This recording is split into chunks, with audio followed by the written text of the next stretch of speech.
Bismillahirrahmanirrahim. Assalamualaikum warahmatullahi wabarakatuh. Ananda santri kelas 9 yang dirahmati Allah, Ustaz doakan semoga antum dan keluarga berada dalam kondisi sehat walafiat, tetap semangat belajar, dan semoga rahmat, hidayah, serta taufik Allah Subhanahu wa Ta'ala senantiasa menyertai aktivitas sehari-hari. Setelah di pertemuan ke-1, ke-2, dan ke-3 kita sudah membahas mengenai perjalanan Pancasila dari masa ke masa. Di pertemuan ke-4 ini kita akan membahas mengenai dinamika nilai-nilai Pancasila sesuai dengan perkembangan zaman. Untuk itu, mari kita pelajari materi ini dengan sebaik-baiknya.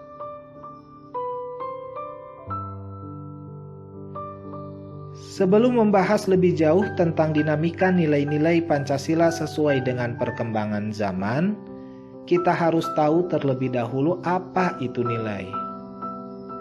Di dalam kamus ilmiah populer, nilai diartikan sebagai ide tentang apa yang baik, benar, bijaksana, dan apa yang berguna. Sifatnya lebih abstrak dari norma. Berikutnya adalah jenis nilai. Menurut Profesor Dr. Netonogoro, beliau membagi atau mengelompokkan nilai ke dalam 3 bagian. Yang pertama ada yang disebut dengan nilai vital. Nilai vital adalah segala sesuatu yang berguna bagi semua unsur fisik manusia. Contohnya rumah, pakaian, dan makanan. Jenis nilai yang kedua adalah nilai material. Nilai material adalah segala sesuatu yang berguna bagi manusia untuk melakukan aktivitas. Contohnya adalah pulpen yang berguna ketika digunakan menulis. Cangkul berguna ketika ingin mencangkul. Dan gerobak berguna ketika ingin memindahkan barang dari satu tempat ke tempat lain. Jenis nilai yang ketiga ada nilai kerohanian. Nilai kerohanian adalah segala sesuatu yang berguna bagi rohani manusia. Nilai kerohanian dibagi ke dalam 4 jenis berdasarkan sumbernya. Yang pertama ada nilai kebenaran atau kenyataan. Nilai kebenaran atau kenyataan bersumber pada akal manusia atau biasa disebut rasio, budi, cipta. Nilai kerohanian yang kedua adalah nilai keindahan yang bersumber pada rasa manusia. Rasa manusia biasa disebut dengan perasaan atau estetik. Jenis nilai kerohanian yang ketiga adalah nilai kebaikan atau nilai moral yang bersumber pada kehendak atau kemauan manusia yang biasa disebut dengan will, karsa, atau etik. Dan nilai kerohanian yang keempat adalah nilai religius yang merupakan nilai ketuhanan, nilai yang tertinggi dan bersifat mutlak.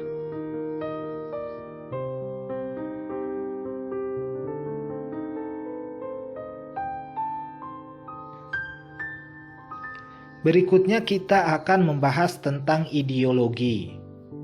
Ideologi adalah suatu pandangan atau sistem nilai yang menyeluruh dan mendalam tentang bagaimana cara yang sebaiknya, yaitu yang secara moral dianggap benar dan adil, mengatur tingkah laku bersama dalam berbagai segi kehidupan.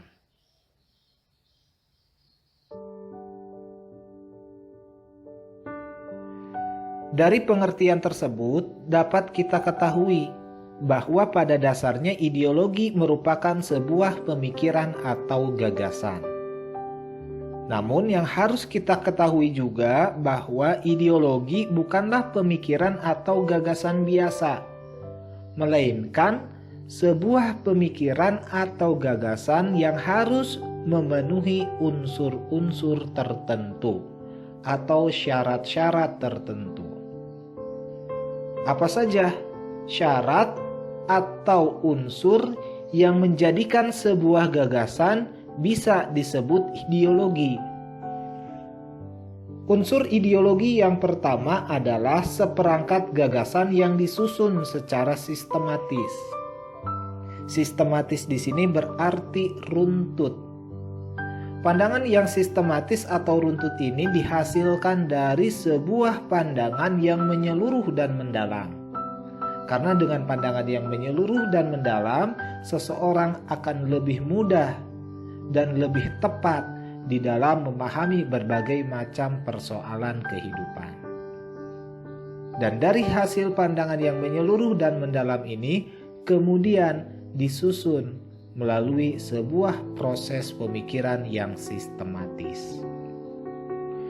Unsur ideologi yang kedua adalah pedoman tentang tata cara hidup. Dari pengertian ideologi, di sana terdapat kalimat tentang bagaimana cara yang sebaiknya. Cara yang sebaiknya ini merupakan pedoman bagi kita di dalam melaksanakan kehidupan. Unsur ideologi yang ketiga adalah tatanan yang hendak dituju oleh suatu kelompok.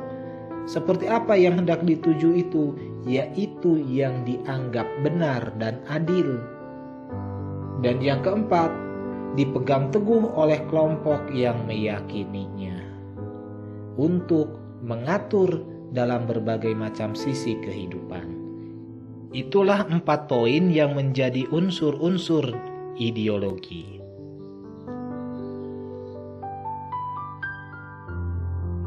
Kemudian kita akan membahas tentang jenis-jenis ideologi. Ideologi secara garis besar dibagi ke dalam 2 jenis. Yang pertama ada ideologi tertutup dan yang kedua ada ideologi terbuka. Ideologi tertutup adalah ideologi yang tidak mau sama sekali menerima interpretasi-interpretasi baru, walaupun zaman dan masyarakat terus berkembang. Sementara ideologi terbuka itu bersifat fleksibel dan memiliki kemampuan untuk menyesuaikan diri dengan pertumbuhan dan perkembangan zaman.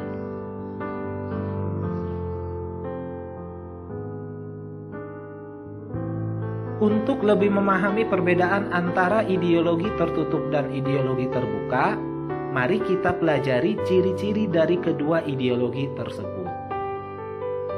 Yang pertama, ideologi tertutup merupakan niat dan cita-cita sekelompok orang yang mendasari niat dan tujuan kelompoknya.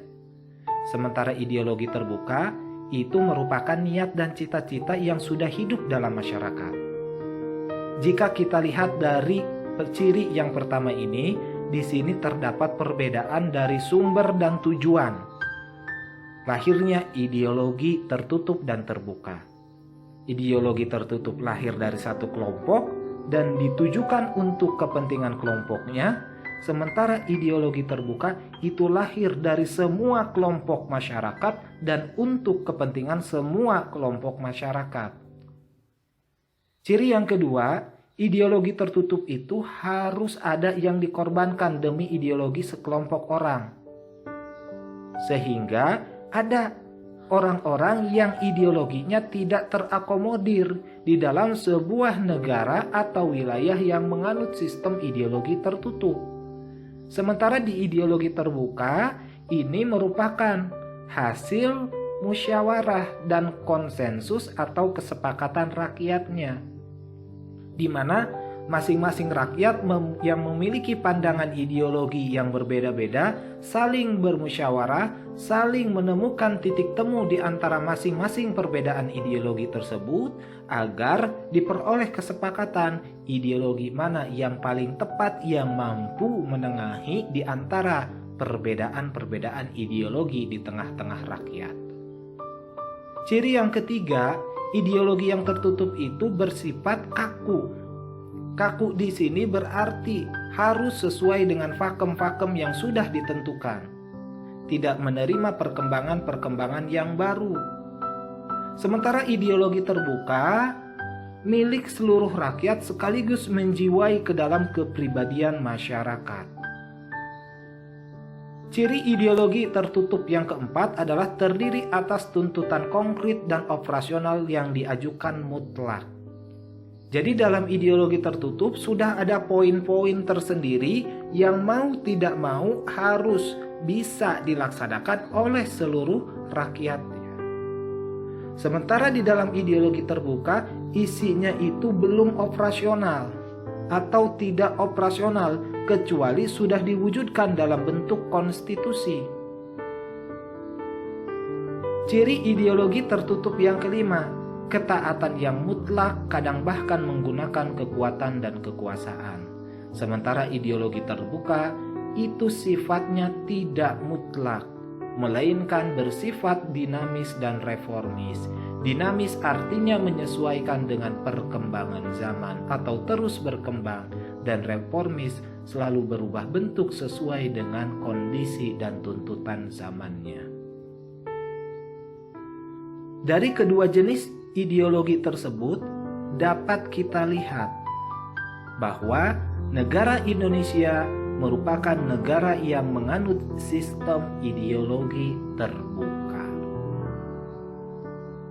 Dan untuk membahas mengenai Pancasila sebagai ideologi terbuka, kita akan lanjutkan di pembahasan minggu berikutnya. Demikianlah pembahasan kita di kesempatan pertemuan keempat ini. Semoga dapat membantu antum di dalam memahami materi tentang dinamika Pancasila sesuai dengan perkembangan zaman, khususnya yang berkaitan dengan pengertian nilai, jenis-jenis nilai, pengertian ideologi, jenis-jenis ideologi, dan perbedaan antara ideologi tertutup dengan ideologi terbuka. Untuk pertemuan minggu berikutnya, kita akan membahas mengenai dinamika Pancasila sebagai ideologi terbuka. Sebelum menutup pembelajaran, ada sebuah ungkapan yang disampaikan oleh Kiai Haji As'ad Samsul Arifin. Beliau berkata, Pancasila sebagai dasar dan falsafah negara Indonesia harus ditaati, harus diamalkan, harus tetap dipertahankan dan harus dijaga. Demikian, billahi taufiq wal hidayah. Wassalamualaikum warahmatullahi wabarakatuh.